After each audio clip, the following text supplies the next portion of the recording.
Hello, thanks for watching. And I'm making a video after a very long while, I think almost a year. And I'm looking forward to make some videos at regular intervals, at least on lunations and some of the major things that I think are major. So, and currently it's about Saturn retrograde. And what's better than restarting doing something, or especially videos when Saturn is retrograde? So it is a self-reflection, even for me, in terms of what I do professionally. So astrology is my profession. So I'm just going back to doing what I used to do. So I think you already have an answer in that. So my idea of talking about anything or doing an analysis of transits is not to kind of talk about the 12 signs. I think you can find everyone doing that, and I don't want to do the same thing. I think there are so many places for you to watch things for 12 signs, but my thought is always to cast a chart for that very moment when an astrological event happens. The idea is to kind of see what Saturn's retrograde period is going to mean for us, not from a mundane level, but from a personal level, without going too much into. I'll be talking from a traditional perspective. So there might be a little bit of hard words where I might use malefic, or I might end up qualifying something is good or bad, but that is how I see it. So as I said, retrograde phases are always about self-introspection and self-reflection, and having this retrospective view in our lives, and going back and seeing what kind of led us here. So and sometimes we end up, you know, um rectifying things. Sometimes we end up rectifying things sooner, or sometimes it becomes very late. So the thing is, like, when the exact moment Saturn went retrograde, um Capricorn was rising. So as I said, I cast the chart for the exact moment when Saturn went retrograde. So Capricorn was rising. So here we have this concrete reason that why this period is going to be draggy and tricky, because Saturn is the ruler of the rising sign, and Saturn is retrograde in the second house. So we are going to have a little bit of second house of this retrograde chart. So we are going to have a little bit of dragginess in terms of finances, profession, or or the path that we are taking in our life. The ninth house matters, or the for 10th house matters, especially for Taurus rising, and for those people for whom, especially for whose Aries rising and Taurus rising, Saturn rules the 10th house. So professional matters comes into forefront. And on the other hand, for everyone, as Saturn is retrograde, the Saturnian parts of life that involves Capricorn and Aquarius kind of comes into forefront. So and especially if your time lord is Saturn, there is even greater possibility or chances for you to experience this retrograde phase in a more literal or visceral manner. And somehow all of us have some parts of our charts activated because of this retrograde motion, and Saturn might be hitting some of your natal planets, or Saturn might be the time lord for you, or Saturn might be the alternate or participating time lord for you. So considering all these things, I think it is important for us to kind of understand how this retrograde phase is going to be there. So I already mentioned that this is the concrete case of this period being quite draggy. So we may need to actually revisit the path we have taken in our lives. So over the past maybe 8 months or so, Saturn is in 14.5 degrees Aquarius. So Saturn is going to make its way until 6th or 5th degree of Aquarius over the next 4 or 5 months. And we have to kind of walk through those paths that we have already walked in that particular area of your lives. So if Saturn is ruling the first house, then you may be in an identity crisis or something, where you may need to focus on reviving yourself and trying to identify the road that you are taking in your life. So you may have to switch directions, or you may have to alter the course of your life in some way. Likewise, if second house comes in, your family and finance needs attention, and likewise, all the houses has its own bearing. So this particular phase is, although it is draggy, there is going to be this uh, situation where we may have to kind of forcefully take this path because something needs our attention or review or reassessment, especially in Saturnian areas of our lives. Primarily, Saturn is the significator of profession. So maybe we all have something that we need to kind of look back in our profession. Just like I got into doing this video, especially Saturn's retrograde phase, you may have to kind of revisit something that you did in your past. So which might help you kind of rectify your mistake, and it might end up being a blessing in disguise, and it would give you a growth that you never expected, that you might have. I'm saying this, maybe after 2 or 3 months you have that growth. And if someone says that you had this growth after 3 months, after 3 months, you might not believe it, but that might be the truth. So it's all about looking at the truth. Saturn is all about truth. Okay. So, but the thing is, like, Saturn is ascendant is in Jupiter's bounds. There is a little bit of silver lining somewhere that is there, and it is not going to be this complete taskmaster kind of a Saturn thing. So there is going to be this 20-25% of Jupiterian impact, because Jupiter is also uh, casting its influence on the ascendant. But the difficult news is that Jupiter's effect is going to be diminished largely because, uh, given the fact that Saturn is the ruler of the rising sign, it is retrograde. Nodes and Mars are actually aspecting the ascendant. So the nodes are squaring, that is Rahu and Ketu are squaring the ascendant, and Mars is aspecting the ascendant. So we'll get back to the Mars aspect a little later. But this is the, especially when it comes to people who have identity crisis.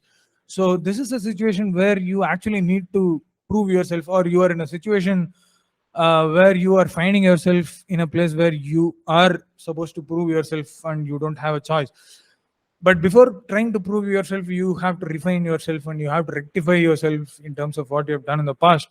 So without refining and rectification, it is very hard for you to prove. So we need to enter into that purification phase, and that is going to kind of give us the results. So moral of the story basically is that there is no seeing light without walking through the darkness of the tunnel. So the light is always there at the end. So that is one way of looking at it. But the thing is, like, we may clearly be realizing some of the mistakes that we have made, or mindset, especially incorrect mindset that we have had over the past year, primarily because of the boundaries we have set for ourselves. So Saturn is the ruler of boundaries or limitations. So Saturn is the natural significator of limitations and boundaries, and Saturn signifies the boundaries or limitations that we have in our lives, for that is either decided by us or it is decided by some external forces. Either way, we are kind of inside a bond where we are unable to move out. So there is this bubble that we are finding ourselves inside. So and it is sometimes it is up to us to kind of understand or realize that how big that bubble should be for us, or how small that bubble should be for us. So ultimately, it is important for us to kind of draw a line for ourselves, and also to draw a line for the people and external forces, for them to enter inside our life. So neither do we cross that line, nor do we expect anyone or let anyone cross that line inside our lives. And that way, we kind of preserve our self-respect, and we also preserve our time. Saturn is time, punctuality. The sense of time is signified by Saturn. So we end up kind of spending more time for ourselves, on ourselves and for ourselves, which is the ultimate goal of this entire phase of self-reflection. So that is really important. So on the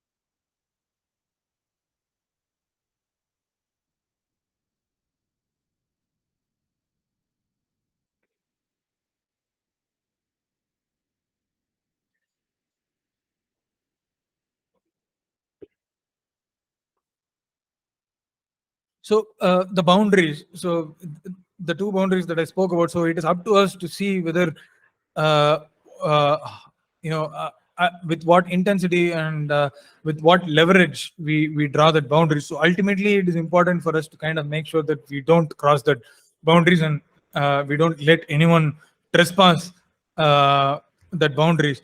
So depending upon the circumstances in our lives, we may have crossed some boundaries, or we may have kind of found ourselves where we let someone inside, or we let some external forces kind of affect our lives beyond what we wanted. But they may be the result of the choices or the decisions that we made previously over the past year or so. And ultimately, once we make a choice, we are bound to the results, and we have to face it. And that is fundamentally what karma is all about. And with the nodes aspect in the ascendant and Saturn being the ruler of the ascendant, karma is kind of written everywhere. That is, we have to face the difficulties of the decisions that we made in our lives over the period of the past few months. So that is there. So the thing is, like, we need to redefine those lines and the boundaries or the limitations that we have for ourselves, and we have to make sure that we honestly stick to it and just don't move it, or be very lenient about it. Just try to be Saturnian and try to rule yourself for some period of time until things get habituated. So Saturn is squaring Mercury. Mercury is in the fifth house with the moon. So Saturn is squaring Mercury. So Mercury is all about grammar, uh, and Mercury is all about communication. So Mercury is all about rationalizing things. So, and Moon is there. Moon is always about what we need and what we want. So no matter what, regardless of what is right or wrong, or regardless of what might happen to us in future, if we make a decision today, we end up doing it. And that is what Moon is. Just go and get what you want, and that is about being selfish. But here, the idea of being selfish is looking out for ourselves and not just looking out for what we want. So sometimes what we want is not what we need. So it is important for us to kind of differentiate what we want. Maybe want is not really good, but what we need is primarily what we need. So that is what I am trying to stress upon here, or I'm not imposing but stressing upon. And one more thing is, like, drawing a boundary for yourself and for others is about self-respect. So being accessible easily is basically kind of allowing others to take us for granted. So um, and as Saturn is going retrograde in the second house, uh, we may not share our resources with people, and we may be a little sticky about it. But I think ultimately it is for the greater good of for our own. And if it is for the greater good of our own, I don't think we need to kind of look beyond, at least at this phase. I'm not saying we should not have social awareness, or the idea of social welfare. It is there. We have all been a product of the society, and social welfare surely comes into play. But I think sometimes there is a time where we need to care about ourselves, and we don't need to kind of look into all those things. As Gandalf says as Lord Elrond says to Gandalf in The Hobbit, no, you're not the only person to watch or stand guard of this world or the needies. Somehow people will get things done. So, I mean, if you are not there, someone is going to be there. So, no work or no job is waiting for you. So, be sure that you need to take care of yourself, and you need to look at what you need and what is very important for you. So, the quote unquote enlightened self interest. So sometimes walking away from what you don't want in your life is trying to give yourself respect. So I just walked away from something, giving myself the respect. So likewise, you should also be trying to do something by giving yourself respect. So that is giving yourself respect and maintaining your self-respect and dignity. So being easily accessible is basically just saying someone like, you can use me. So just be sure that never let your guard down. So sometimes there may have been circumstances where you have let your guard down in the past, but now is the time to kind of lift the guard and hold the shield to protect yourself.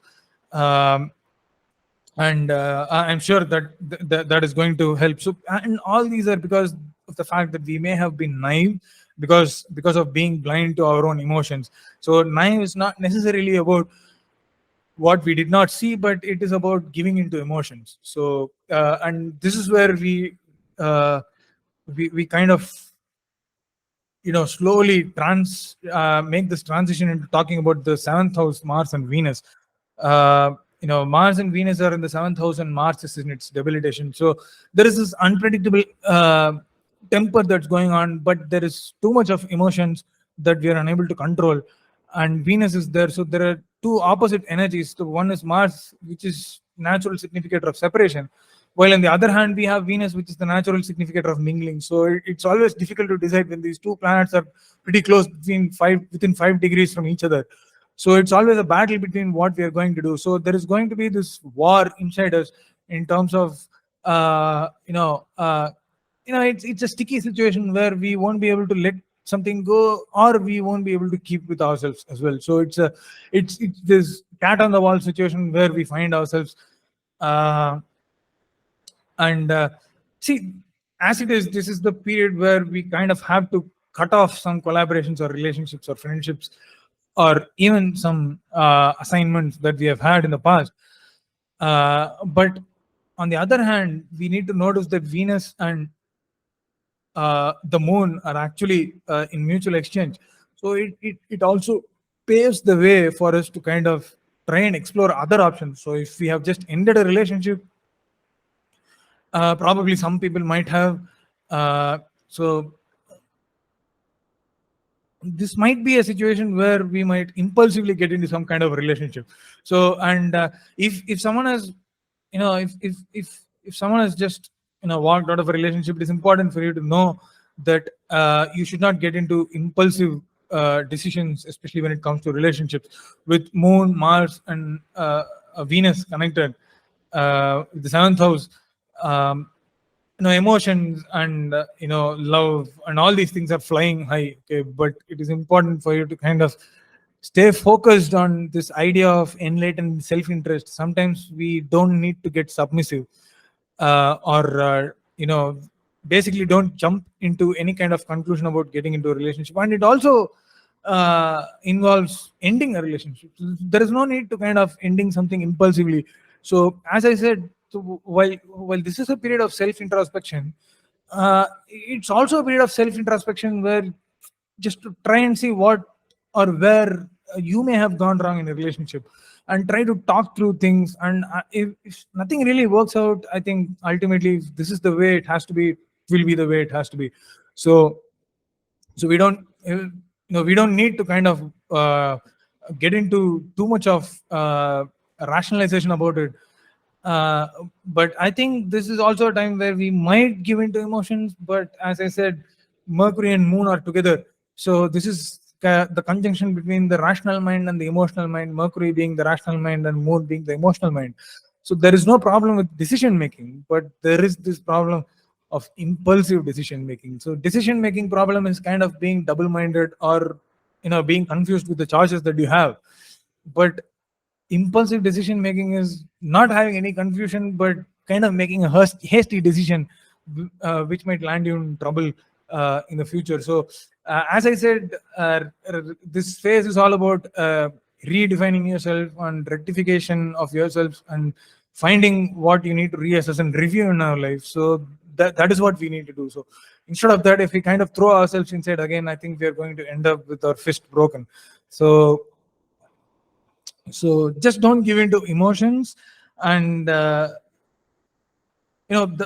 primary reason for this impulsive actions or decision making is because of this Mars. So Mars is about desire, so just go and get it. But sometimes it's about holding on and staying our ground, so we don't kind of make some impulsive decisions out of hastiness, or at a whim or something like that. So on the other hand, we need to take a look at the nodes. The Rahu and Ketu are in the 4th house of Aries and the 10th house of Libra, respectively. So there is this already, we have this trouble of balance. So the idea of profession is kind of it's going to stay in our mind, and it kind of, with the nodes in the fourth and the 10th axis, it is going to give some impact on the native, and also on the 7th house matters, and also on the 10th house matters. So there is this angle that is working, the primary angle, first house, fourth house domestic life, first house is your personal life, 7th house is public life, or relationships and collaborations, 10th house is the professional life, the higher public life. So it is important for us to kind of balance all these things together in the best way that we can. But with the nodes there, it is always some form of imbalance. And the beauty is that we need to kind of find a way to balance it. And with Mars squaring the nodes and the ascendant there, so it is unlikely that we may do it easily. But I think ultimately that is the goal that we have during the Saturn's retrograde phase, right? So we need to kind of embrace this period that is going to kind of be a little draggy and also difficult for us. And the reason why some of the collaborations and relationships might come into the picture is because of this nodal relationship with the 7th house, 10th house, and the first house, professional relationship, personal relationship within ourselves, in terms of redefining ourselves, and in terms of what we need in our lives with 7th house, and what we need near us, that is the 4th house. So all these are at play, and all these are at play in tandem. So that is what we need to handle. And there is this karmic equation that is going there. So we may meet someone from our past, but despite the fact that we know about this person, it is essential to kind of not be submissive early on. So this entire 4-5 month period is to kind of analyze, reanalyze, review, reassess. Just, I'm repeating these words, but that is what it is all about. So don't come into conclusions, because Jupiter will also be retrograde, Venus will be retrograde in late July. So this is the period of self-reflection of various areas of our lives, various topics that each of these planets rule in our natal charts. So that is very